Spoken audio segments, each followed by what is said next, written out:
Moon hits the eye like a big pizza pie. That's amore. When the world seems to shine like you've had too much wine. that's amore.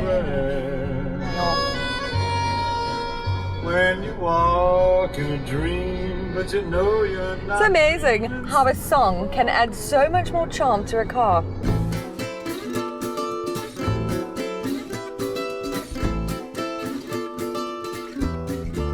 It has been a long time coming that we've been waiting for the latest Fiat 500. In fact, I worked it out. The last time we saw a new Fiat 500 come to South Africa, I had just started my career as a motoring journalist. That was back in 2007. But since then, they've sold 3 million of these little guys. So it's certainly popular. Now, probably important to note, latest generation Fiat 500 overseas is electric. I think it'll be a very long time until we see that hit South Africa, but it's something maybe to keep in mind for the far future, perhaps. But what is new on this model is that they're new trim levels. You've got a Cult, Connect, Sport, which is what I'm driving, and obviously the Dolce Vita. Now the Sport has a whole bunch of little extra bells and whistles, especially to the exterior. It's also got this new 7-inch touchscreen infotainment system. I find this to be a little outdated still, which is a bit disappointing for me. But this car has a sunroof as well, and I think when this is open is quite fantastic. I mean, the visibility in this car is unreal. You can just see everything, especially with this. Makes it feel quite airy and more spacious. The only problem for me is this mesh covering. So I'm not a fan of a sunroof. I just find it makes things feel hot.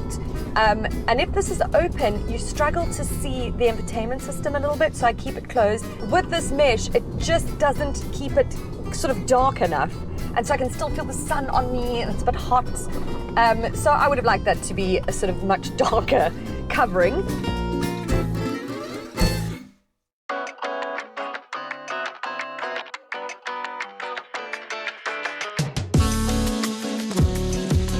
So look, it's not a practical family car by any means. It's a compact hatch, right? So space is very limited, especially in the rear. And the boot is only 188 litres, just enough to put a couple of boxes of wine. I even tested it yesterday. I went and bought 3 cases of wine. It was fine. I could fit it in there.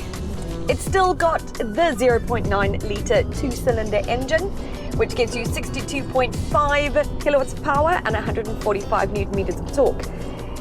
Now, many people quite like the sound of this little engine, and I think it takes them back to those collectible Citroens now.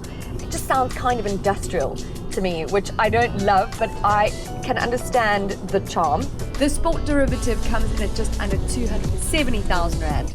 I think that for what this is and what you're getting for something that's so unique and so quirky, then it's absolutely fantastic value for money. In fact, I find this to be not a competitor, but if somebody can't afford a Mini, this is the sort of car they're going to go for.